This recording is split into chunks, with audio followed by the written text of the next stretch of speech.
YouTube channel के नाजरीन, अस्सलामु अलैकुम व रहमतुल्लाहि व बरकातुहू। क्या आप हजरात भी परेशानी के आलम में मुब्तला हैं? क्या आपके सर पर भी जज्बात का तूफ़ान है? आँखों में अश्क का सैलाब है? कारोबार बदल बदल कर आप भी परेशान हैं? कारोबार डालते हैं, थोड़े दिन तो वो चलता है, थोड़े दिन तो आपको सही लगता है कि हमारा कारोबार अच्छा चल रहा है, फिर कुछ दिनों के बाद आपका कारोबार डाउन हो जाता है, आपका कारोबार गिरने लगता है, आप कारोबार बदल बदल कर परेशान हो जाते हो।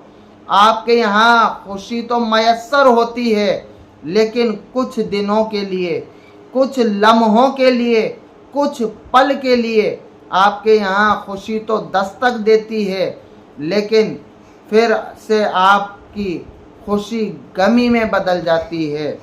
तो इसका आप क्या कर सकते हैं कि जिससे कि आपके यहाँ जिस कारोबार को भी डालो वो कारोबार आपका परवान चढ़ता हुआ नज़र आए और खुशियाँ आपके घर पर दस्ते दराज देती हुई नज़र आएं, तो आपको ऐसा ही बड़ा ही बाबरकत और बड़ा ही कामयाब, बड़ा ही आज़मूदा अमल बताकर जा रहा हूँ।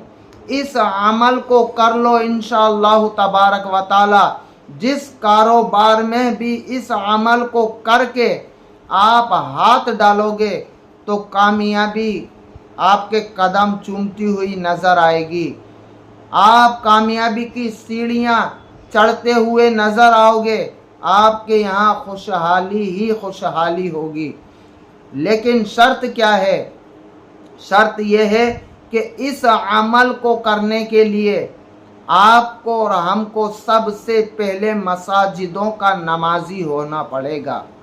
बग़ैर नमाज के कोई सा भी अमल कारगर नहीं है, कोई सा भी अमल हमारा पुरअसर नहीं है, सारे अमल बेकार हैं। कैसा भी अमल कर लो। तो हमको अमल करना किस तरीके से है? आप हजरात अगर मेरे चैनल पर नए हैं तो चैनल को सब्सक्राइब कर लें, लाइक करें, शेयर करें, वीडियो अच्छा लगे तो प्यारा सा कमेंट ज़रूर करें। तो आइए बिना देरी किए हुए अमल शुरू करते हैं।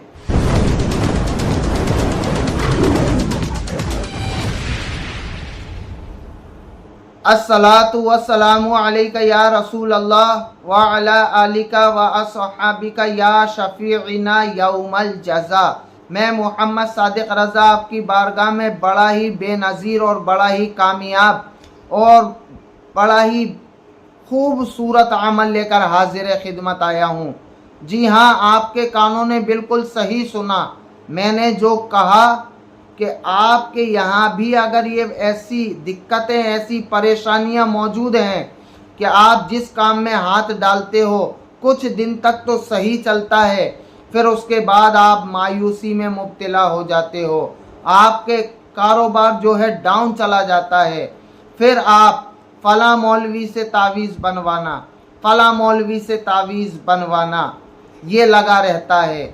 तो मर्द मोमिन, पहली बात तो ये है कि अगरचे आप कुरान पढ़े हो तो बजाय तावीज़ लटकाने के, दुकान में तावीज़ लटका दिए जाते हैं, उस तावीज़ को लटकाने से बेहतर ये है, क्योंकि कुरान मजीद की आयत मुक़द्दसा उस तावीज़ में लिखी जाती है, उस तावीज़ को लटकाने से बेहतर ये है कि आप हर नमाज के अंदर उसका विर्द करें, उसको पढ़ा करें।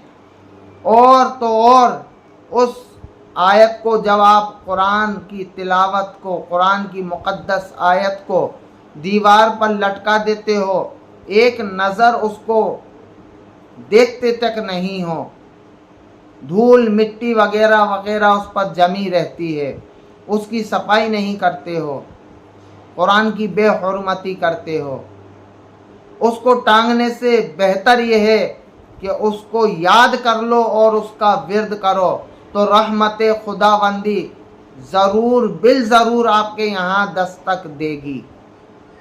और दूसरी बात यह है कि जो हजरात कुरान नहीं पढ़े हैं وہ حضرات نہیں پڑھے تو ان کو کیا کرنا چاہیے؟ کیونکہ قرآن کا پڑھنا اور قرآن کا سننا اور قرآن کا دیکھنا عبادت ہے۔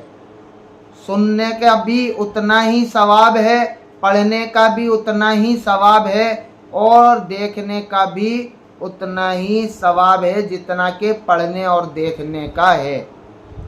تو آپ قرآن کی آیت کا اگر تعویذ بنواتے ہو تو نہ پڑھنے والے جو ہیں وہ اپنے دکان کی اس آیت مقدسہ کو روز صاف کپڑے سے صاف کیا کریں اور اس کو روزانہ دیکھا کریں، تو حکم رب سے اس کو دیکھنے کا ثواب ملے گا، اور اس کو یاد کرنے کی، سن کر یاد کرنے کی کوشش کرے۔ اور جو پڑھنے والے حضرات ہیں وہ حضرات ڈیلی اس آیت کو پڑھا کریں جس کو انہوں نے اپنی دکان کے اندر ٹانگ رکھا ہے۔ تو ہم کو عمل کرنا کیا ہے؟ بعد نماز فجر یا بعد نماز عشاء، اگر یہ دو وقتوں میں سے کوئی سا بھی وقت مقرر نہیں کر سکتے تو پنجگانہ نماز میں سے جس نماز کے اندر بھی آپ وقت مقرر کر سکتے ہو پڑھائی کا اور پڑھنے کا، تو آپ کو یہ بڑی ہی بابرکت آیت دے رہا ہوں۔ اس آیت کو روزانہ آپ اپنا معمول بنا لیں۔ کیا پڑھنا ہے؟ ہیہاتا لما توعدون، اس کو پڑھنا ہے۔ بڑی ہی بابرکت اور بڑی ہی لاجواب اور بڑی ہی پر اثر آیت ہے۔ اس آیت کو اپنا ورد بنا لو، کیونکہ شیطان بھی اس آیت سے ہارا ہے، اور اس آیت کو جب آپ اپنا ورد بنا لو گے تو جس کام میں، جس روزگار کے اندر آپ اپنا ہاتھ ڈالو گے تو انشاءاللہ تبارک و تعالی رحمت خداوندی سے وہ پروان چڑھتا ہوا نظر آئے گا، اور کبھی بھی آپ کو اس کاروبار کے اندر گھاٹا نہیں ہوگا، اور کامیابی کامرانی آپ کے یہاں دستک دیتی ہوئی نظر آئیں گی۔ آج کے لیے اتنا ہی۔ میں محمد صادق رضا، دعاؤں میں یاد رکھیں۔ السلام علیکم ورحمۃ اللہ وبرکاتہ۔